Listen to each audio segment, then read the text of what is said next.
ওকে, আমি আলোচনাটা শুরু করতে চাই হাসিন ভাই আপনাকে দিয়ে। সংসদীয় গণতন্ত্রে কর্নেল হাসিন প্রধানমন্ত্রী হয় সবার মধ্যমণি। প্রধানমন্ত্রী সব সিদ্ধান্তের উপরে থাকে।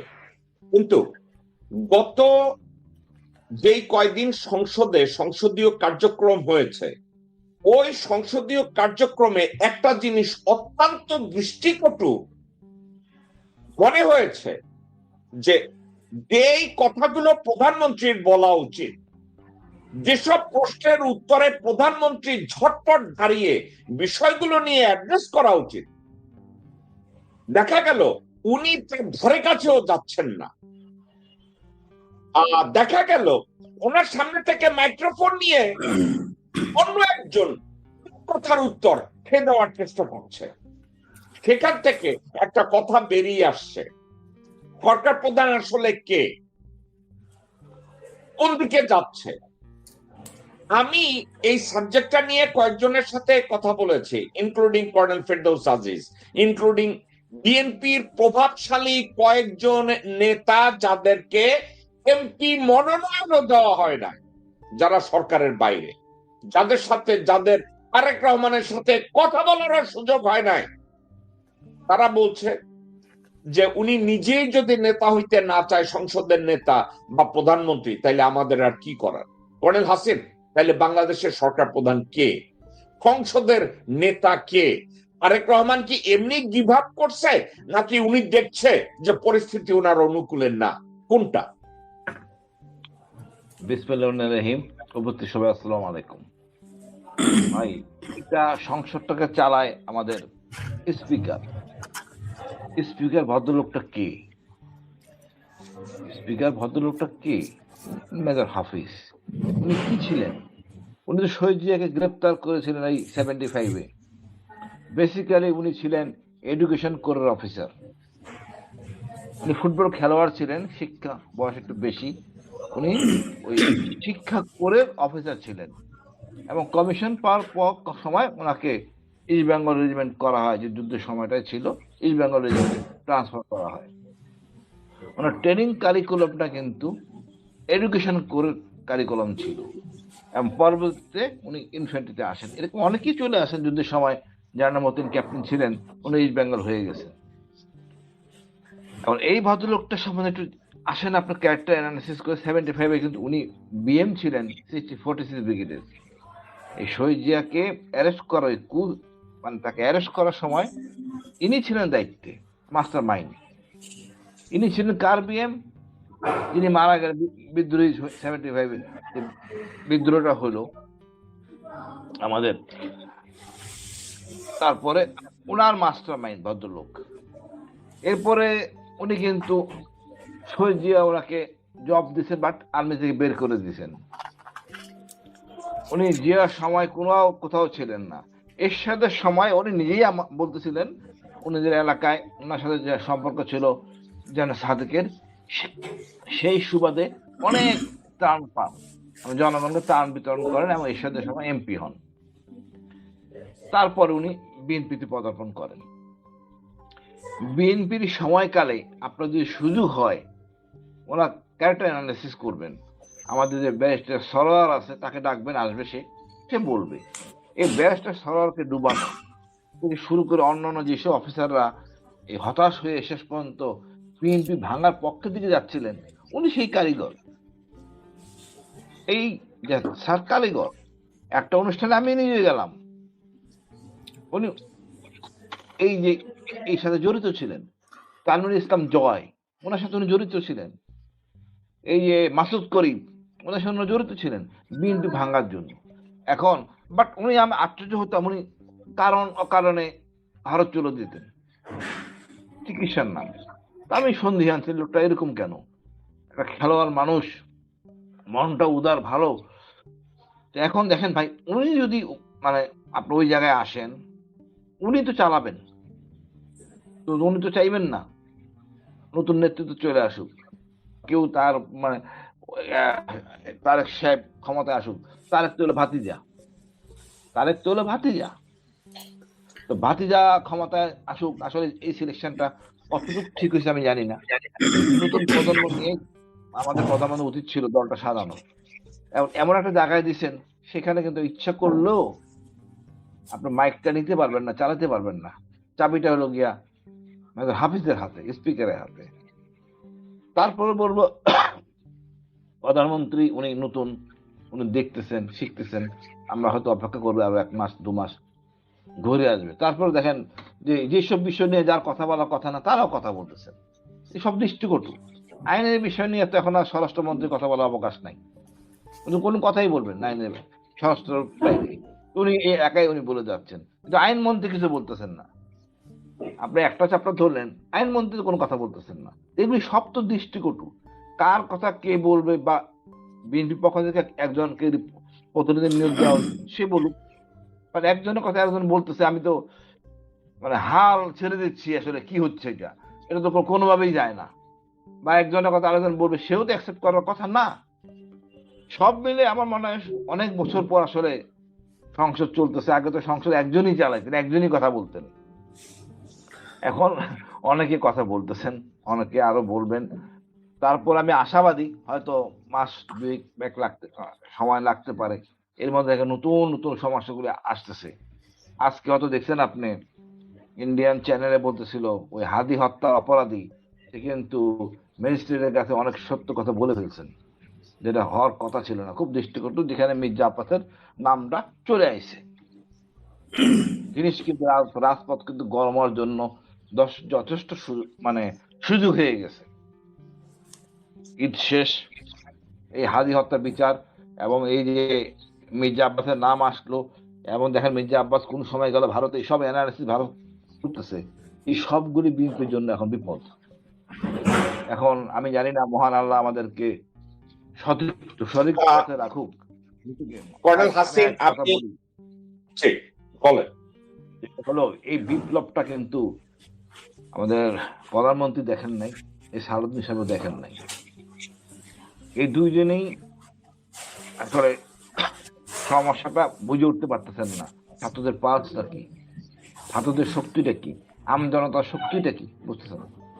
যেই কারণে আগে বললে গুলি ছুটতো, এখন কিন্তু সেটা গুলি ছুড়বে না পুলিশ, মানে সেনাবাহিনীও গুলি ছুড়বে না, সেনাপ্রধান বললেও গুলি ছুড়বে না। গুলি তো বাঙালি জনগণের জন্য না, শত্রুর জন্য। আজকে বিচার হচ্ছে, বিচারে যা যতটুকু হয়েছে এনাফ, কাজ তো চলমান। সুতরাং আপনি যতই করেন, আমার মনে হয় মানুষের ভীমরতিটা কেটে যাবে।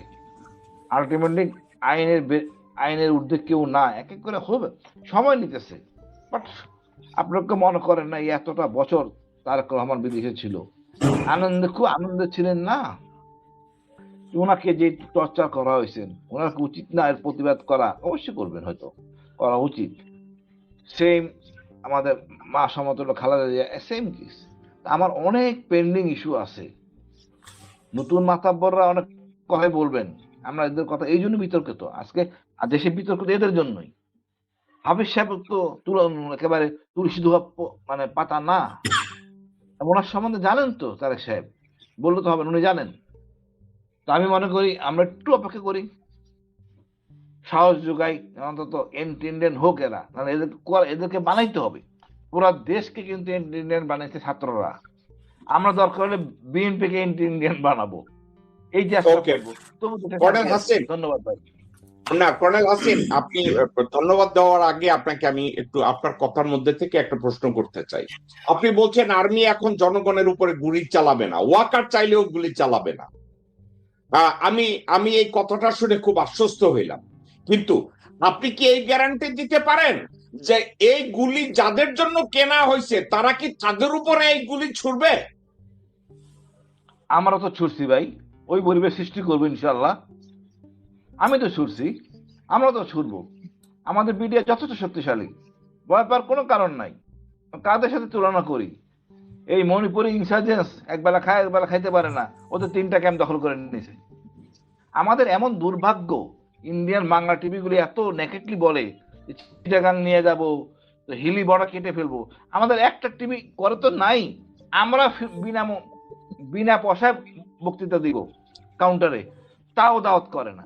এখন আমি ইউটিউবে বলতে হবে, ভাই আপনারা করেন, আমরা কথা বলি ওদের বিরুদ্ধে, যে আমি তোমার দিনাজপুর নিয়ে নিব, আমি তোমার পশ্চিমবঙ্গের এই অংশ নিয়ে নিব, মুর্শিদাবাদ আমার, তা আমাদের বলতে হবে, কিছু করার নাই। এসব বিপদ, সব আমাদের নিয়ে গেলে ভারত একজন বলে আরেকটা এবার কথা, ভারত প্রতিশোধ নেবে। আরেকটা কথা আমি একটু না বলে পারছি না, আমি না বলেই পারছি না। মেজর হাফিজের যেই বায়োডাটা আপনি আমাকে দিলেন, এটা কিন্তু সত্য কথা। এই সাবজেক্টটা সম্পর্কে আমি অনেক আগে জানি, এবং মেজর হাফিজ সম্পর্কে আমি যে নামটা বলবো, আপনি নামটা অলরেডি বলছেন, জেনারেল সাদিকুর রহমান চৌধুরী, টিকিউএ। উনি টিকিউএ ছিলেন, রাইট? উনি না, পাকিস্তানি জেনারেল। ওকে, আচ্ছা সাদিক আচ্ছা, বগুড়াতে জিওসি ছিলেন। ওকে। না, পরবর্তীতে বিডিআর এর ডিজিও ছিলেন। আমার সাথে দেখা হ্যাঁ, হয়েছে, তখন উনি বিডিআর এর ডিজি। আমার সাথে আমাদের দেখা হলো হ্যাঁ, জেনারেল সাদেক এবং জেনারেল আমজাদ একত্রে। তো আমি দেখি কইছিলাম, এই দুই রাজাকার একত্র হইছে কেন? তো জেনারেল আমজাদ হাসি দিয়া কইছে, তুমি আমার রাজাকার কইতেছো? তো জেনারেল এনিওয়ে, আমাকে জেনারেল সাদেক এর কথা বলছে, ওই মেজর হাফিজের কথা বলছে, হাসি দিয়ে বলছে, তুমি কি জানো তোফাল আহমেদ যখন মোতাহার মাস্টারের জবাই দেয়, আজহার ডাক্তার তার ছেলেরে বলছিল যে তোফাল সম্পর্কে তোমার কিছু করা উচিত। হাফিজ কইছে, পারলে তোফাইলরে সাপোর্ট করো, এর বাইরে যাইও না। এই হয়েছে সেই হাফিজ যার হাতে রক্ত। এবং একটা কথা বলি, জাতীয় পার্টির শাসন আমলে চাঁদাবাজি, দখলবাজি, ঘুষ, বদমাইশি এমন কোনো কিছু নাই যা সে করে নাই। অথচ তার বাবা আজহার ডাক্তার কিন্তু ভালো মানুষ ছিলেন, আমি চিনি। উনি আমাদের দুঃসম্পর্কের আত্মীয়, কিন্তু আমি জানি এইটা, আজহার ডাক্তার ভালো মানুষ ছিলেন। তার খারাপ একটাই ছিল, সে নিজে মরার আগে স্বীকার করে গেছে যে তার জীবনের সবচেয়ে খারাপ সিদ্ধান্ত ছিল সে জেনারেল ওবানের লগে দেখা করছে, শোধ করছে। ওইটা ছিল তার জীবনের খারাপ সিদ্ধান্ত। তার ছেলে মেজর হাফিজ কিভাবে হয়? Number one. Number two, Ziaur রহমানকে যে মেজর হাফিজ অ্যারেস্ট করছে, এই সাবজেক্টটা নিয়ে আমাকে 3-4 জন ব্রিফ করছে। এই 3-4 জনের মধ্যে একজন ছিল, আপনারা দুইজনেই চিনবেন, জেনারেল লতিফ, একসময় ডিজিএফআই ডিজি ছিলেন, Correct. এবং মেজর জেনারেল মাহমুদুল হাসান একসময় স্বরাষ্ট্রমন্ত্রী ছিলেন। এবং এরা দুইজনে আমারে বলছে, ও তো একটা জীবন্ত সাপ, ওরে কেউ বিশ্বাস করে না। এখন আমি এই কথাগুলো আজকে কেন টানলাম ভাই? তারেক, আপনি কি মনে করেন এগুলো তারেক রহমান জানে না? আমি কিন্তু 100% জানি তারেক রহমান এটা জানে। না, কারণ আমি বেগম যতদূর- জিয়া, আমি বেগম জিয়া এটা নিজে জানে, তারেক রহমানও জানে। তাহলে এটা জানার পরে how he became speaker? Hasin ভাই, ভাই, নিয়ন্ত্রণরত আমাদের প্রধানমন্ত্রীর হাতে নাই, নিয়ন্ত্রণটা হচ্ছে ভারতে। ওখান থেকে বলে দিচ্ছে কে কি করবে। একটু রাইট। টাইম, আমার তো সমস্যা ওখানে হচ্ছে, নাহলে এত মানে ইস্ত সত্য অঙ্গীকার নামা দিয়ে আসা হয়েছে, এই ভেদার লাগে লাগে মানে এত সাহস কোথায় পায় সেনাপ্রধানের কাছে যাবে না বলে? সেনাপ্রধান কেন রাজনীতিবিদের সাথে কথা বলবে? অনেক প্রশ্ন আসে। ওকে, সেনা এগুলি সবই আসবে। এখন মনে করেন যে যার অবস্থান থেকে ভাবতেছেন, আমার মনে হয় ঈদ শেষ, এরপরে শুরু হবে, এই হাতি দিয়েই শুরু হবে, বাকি তো অন্যান্য পেন্ডিং তো আছেই। মাঠ Okay. অতি দ্রুত গরম হবে, আশাবাদী ওকে, উনি ওনার অবস্থান বুঝবেন। ধন্যবাদ ভাই। ওকে। আমি কর্নেল ফেরদৌস আজিজ আপনার কাছে যাব। আমি কর্নেল হাসিনকে যে প্রশ্নটা করছি, আমি সেম প্রশ্নটা করব। আপনি কি মনে করেন না যে আমি মেজর হাফিজ সম্পর্কে যা বললাম, কর্নেল হাসিনের কথাটাকে ইগনোর করার কোনো উপায় নাই? এই মেজর হাফিজ কি তার চোখের সামনে, যে চায় না খালেদা জিয়া ফার্দার প্রধানমন্ত্রী হোক, মেজর হাফিজ জেনারেল মঈনকে সরাসরি বলছে বিএনপি থেকে জিয়া পরিবারকে সরায় দিতে হবে? এই মেজর হাফিজ বলছে তাকে, জেনারেল মঈনকে। এবং তারেক রহমানকে যখন ফিজিক্যালি টর্চার করা হয়, আপনি কি জানেন তারেক রহমানের কানে এই গালি গেছে, বলা হয়েছে কুত্তার বাচ্চা তুই রাজনীতিতে থাকবি না। তো তারেক রহমান তো এগুলো জানে, বেগম জিয়া এটা জানে। তারপরে মেজর হাফিজ কি করে স্পিকার হয় কর্নেল আজিজ? মানে আপনার কোন চিন্তায়, ধ্যান ধারণা, কোন জায়গায় আপনি কি যোগ বিয়োগ মিলাতে পারেন? How he became speaker? জি, আসসালামু আলাইকুম। সেটাই কথা, উনি কিভাবে স্পিকার হয়। আর কর্নেল হাসিন আমার বন্ধু যেগুলা বলেছে 100% সত্য। এখানে বিন্দুমাত্র কোনো দাড়ি কমা সহ কোথাও কোনো ভুল নাই।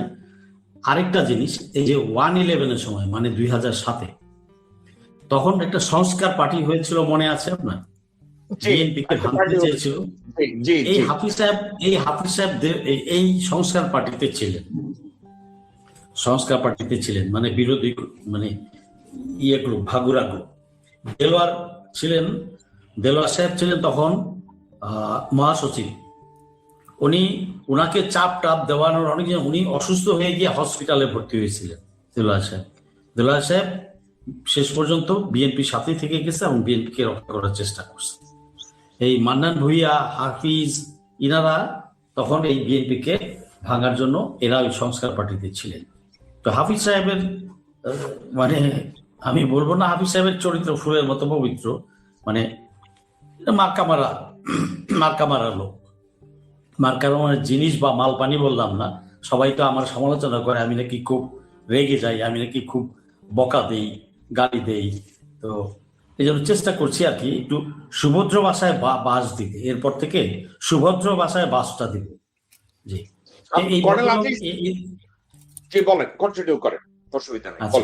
তো সংসদীয় পদ্ধতি বা মন্ত্রী পরিষদ শাসিত সরকার ব্যবস্থায় প্রধানমন্ত্রী হবেন সকল কিছুর নিয়ন্ত্রণে, তিনি থাকবেন, রাইট? এটা রাষ্ট্রপতি শাসিত সরকার না, মন্ত্রী পরিষদ শাসিত সরকার। সো সংসদীয় পদ্ধতিতে mister Tarique Rahman is the prime minister. আচ্ছা, এখন এই তারেক রহমান যাতে দেশে আসতে না পারে, এটার জন্য তো এই দলের সিনিয়র নেতারা সবসময় ওনার সিকিউরিটি প্রবলেম, এইটা সেইটা কত কিছু দিয়ে ভুলভাল দিয়ে ওনারে ভংচং দেখাইছে। এই দলের নেতারাই, তার দলের নেতারাই মির্জা ফাঁদ দেখাইছে, কর্নেল আজিজ মির্জা ফাঁদ দেখাইছে, সালাউদ্দিন দেখাইছে, আমির খসরু মাহমুদ চৌধুরী দেখাইছে, ইকবাল হাসান মাহমুদ চৌধুরী টুকু দেখাইছে। এরা দেখাইছে তারেক রহমান যাতে দেশে না আসে, তাদের হাতে থাকে। হ্যাঁ, এটাই তারা চায় নাই। এই জিনিসটা তো তারেক রহমান আসলে হয়তো তখন ওখানে বুঝতে পারে নাই, দূরে থেকে অনেক কিছুই বোঝা যায় না, এক একজন এক এক কথা বলে। আচ্ছা, তারপরে বোঝার জন্য একটা পার্সোনাল স্টাডি লাগে। ওই স্টাডিটা হয়তো উনি ওখানে করেন নাই, অথবা করার সুযোগ পায় নাই, অথবা ওনার সারাউন্ডিং এ যারা ছিল তাকে ভালোভাবে গাইড করতে পারেন না। আচ্ছা, সেই স্কুলিংটা তার ওখানে হয় নাই, আমি যদি সিম্পল সেন্টেন্সে বলি। এবং তার অ্যাসোসিয়েটস গুলা ভালো ছিল না। আর যাই হোক, আমি তারেক রহমানকে আজকে সমালোচনা করছি না। আমার কথা হচ্ছে সে যেভাবেই হোক সে প্রধানমন্ত্রী এখন, রাইট? তো বিএনপি আসছে, বিরোধী দলও রেজাল্ট মেনে নিয়েছে, জনগণও মেনে নিয়েছে, দেশের স্বার্থে যাতে দেশটা সামনের দিকে আগায়, কোনো অরাজকতা আমরা চাই না, মেনে নিয়েছে। ইলেকশন যাই হয়েছে ফাইন। এখন তারেক রহমানকে তো ইফেক্টিভ হইতে হবে। তারেক রহমানকে ইফেক্টিভ কারা করবে? সাধারণত বিরোধী দল থেকে এসে করবে কেউ, সরকারি আমলারা করবে? নো, এটা নিয়ম হচ্ছে তার দলের লোকরাই তাকে এম্পাওয়ার করতে হবে, শক্তিশালী করতে হবে, ইফেক্টিভ করতে হবে। দলের প্রতি যদি সিনিয়র নেতাদের আনুগত্য থাকে, যে দল এবং দেশ, তাহলে তারা উচিত তারেক রহমানকে অ্যাডভাইস দিয়ে বিভিন্নভাবে গাইড করে তাকে সামনের দিকে এগিয়ে দেওয়া এবং তাকে ফোরফ্রন্টে নিয়ে আসা এবং তাকে সবকিছুতে কর্তৃত্ব তার হাতে তুলে দেওয়া। কিন্তু এখানে দেখা যাচ্ছে যে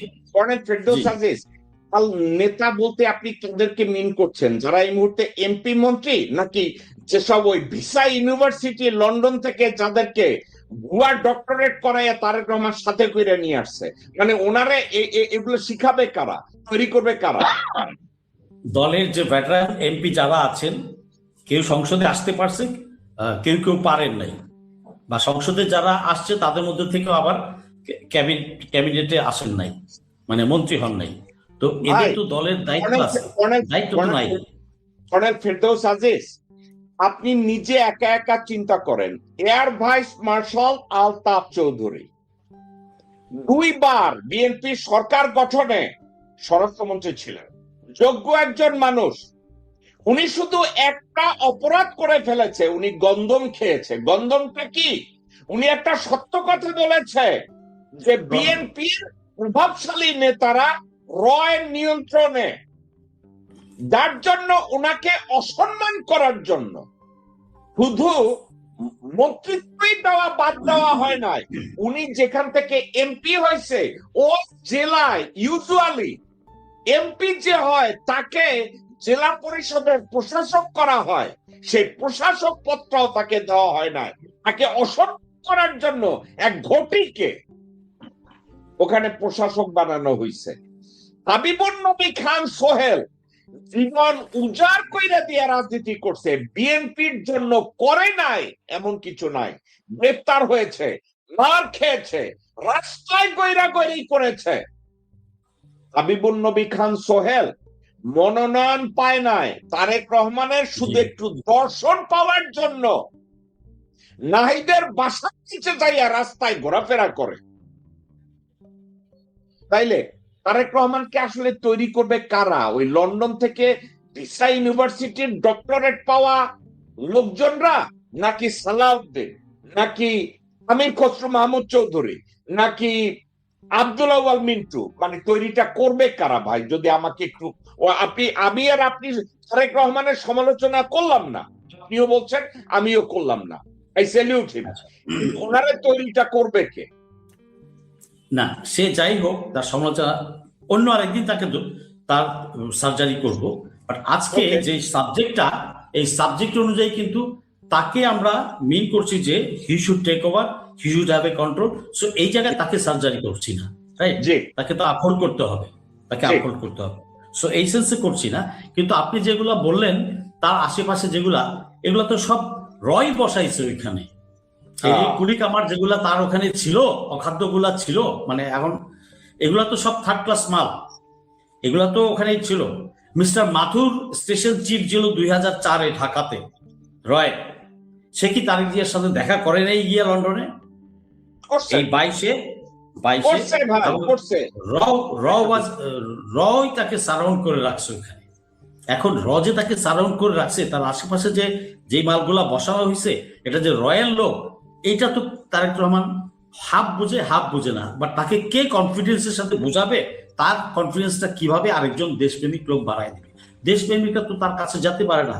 এই হাবিবুর নবী সোহেল, তার তো উচিত, তাকে তো এবার এমপি করা উচিত ছিল। আমি জানি না সে এমপি হয়েছে কিনা, বা তাকে দিয়ে। আচ্ছা, 18 সালে নির্বাচনের সময় এই হাবিবুর নবী সোহেলের ছোট ভাই ডন, আমি তখন রংপুরে, আমি ওদেরকে ডেকে এনে ব্রিফ করছি যে must prepare for the election. যাই হোক, এই তার সোহেল সম্বন্ধে আমি জানি। তো he is a well deserving candidate, but তাকে কেন দেওয়া হলো না? আলতাফ চৌধুরী সাহেবকে ফোরফ্রন্টে আনা হলো না, বাবরকে আনা হলো না। দলের ভিতরে যারা প্যাট্রিয়ট, যারা অনেস্ট, তাদের কাউকেই আসতে দেয় নাই, পার্লামেন্টে আসতে দেয়নি, এবং ক্যাবিনেটও আসতে দেয় নাই। পার্লামেন্টের যেটা এসে গেছে নিজ যোগ্যতায়, বাট ইয়েতে আসতে দেয়নি। দেবে না তো এটা তো তো দেবে না, এটা আমরা জানি। এখন তারেক রহমান সাহেবকে নিজেকে বুঝতে হবে, ওনাকে বুঝতে হবে, এবং দলের যারা ক্যাবিনেট মানে এমপি আছে, এরা ছাড়াও দলের বাইরে তো ভালো ভালো সব দেশপ্রেমিক নেতা আছে। আপনাকে, কর্নেল হাসিনকে এবং নীরাকে আমি একটা ভিডিও দেখাবো। হাবিবুর নবী খান সোহেল এতবার অ্যারেস্ট হইলো, মায়ের খাইলো, জাহান্নামে গেল, কিন্তু তারেক রহমানের সাথে তার একবার দেখা হইল না। সে দেখাটা করার জন্য সে নাহিদের বাসার সামনে অসহায় ভাবে কেমনে ঘুরতেছিল, আমি একটু দেখাইতে চাইতেছি। অসহায় ভাবে বেচারা ঘুরতেছিল।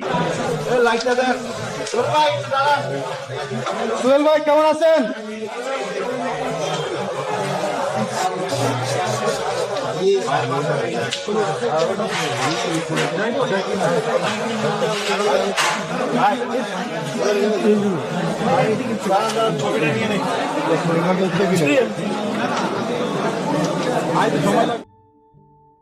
নাহিদের বাসায় তারেক রহমান গেছে, নাহিদের বাসায়।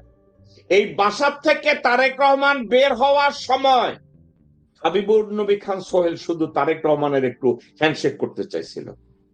আপনি মজার কথা কি জানেন? হ্যান্ডশেকটা পর্যন্ত করতে দেওয়া হয় নাই। কে দেয় নাই জানেন? আপনাদের একজন colleague, brigadier general Shamsul Islam.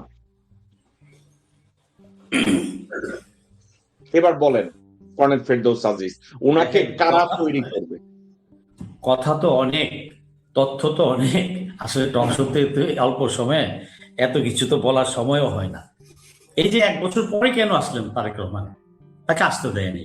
তারই দলের নেতারা বিক্রি হয়ে গেছে, বস্তা বস্তায় টাকা নিত হাসিনার কাছ থেকে, মাসওয়ারা মান্থলি নিত। এই টাকা তারেক রহমান নিজে ভাগ পায় নাই ভাই, তারেক রহমান নিজে ভাগ পায় নাই। না, আমি তো বললাম যে ওইটা আমি বাদ দেই, ওই পয়েন্টটা বাদ দিই, যেহেতু আজকে ইয়েটা, কারণ সবই যদি দিয়ে দিই তাহলে তো কেউ থাকে না। আমাকে তো ভারতের এগেইনস্টে দাঁড়াইতে হবে, আমাকে তো সাবজেক্টটাকে। হ্যাঁ, তো এখন তারেক ভুল করতে পারে, মানুষ মাত্রই ভুল হয়, তারেক রহমান করতে পারে, বাট তারেক রহমানকে লাইনে আনার দায়িত্ব টাকা বিরোধী দলের নো। প্রথম সাপোর্ট দিবে এবং লাইনে আনবে, ভুল হলে তাকে বলবে, তাকে সামনে তুলে ধরবে যে প্রতীক আপনি ইউ আর দ্য কিং। সেটা কে করবে? করার তো এই দলগুলা, এই দলকেই তো হাসিনা খেয়ে ফেলেছে, খেয়ে ফেলেছে টাকা দিয়ে। দেখেন 13 সালে যখন হাসিনা ডাক দিল 29 ডিসেম্বর, মাঠে নামো সবাই, আমি তো ভাই বিএনপি কর্মী না, আমি শীতকাল ছিল, কোট পরে আমার নতুন একটা ক্যামেরা ছিল ইয়াসিকা, ওইটা নিয়ে আমি মাঠে নামছি। ক্যামেরাটা হারাই আসছি রাত্রে, সকাল 9টায় আসছি রাত্রে। বিএনপির একটা কুত্তা রাস্তায় নামে নেই, নেতা তো দূরের কথা।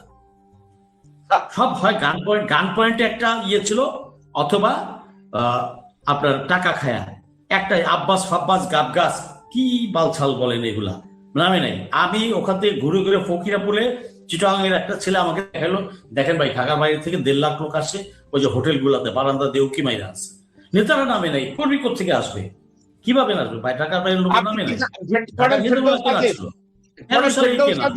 কর্নেল ফেরদৌস আজিজ, আপনি এবং কর্নেল হাসিন আপনারা দুইজনেই জানেন, যেদিন ওইখানে মাঠে নামার কথা ছিল, আপনি 2013 নভেম্বরের কথা বলতেছেন, তার আগের দিন রাতে গোরখনক আব্বাস, মির্জা ফাক, সাদেক হোসেন খোকা, মিন্টু, আমির খসরু মাহমুদ, আমানুল্লাহ আমান, এরা সব গণভবনে হাসিনার ওইখানে পার্টি করছে রাত্রে, এবং তারা সবাই ওয়াদা করছে মোহাম্মদ সালাম বিএনপি করছে যে তারপরের দিন রাস্তায় বিএনপির কোন নেতা কর্মী নামবে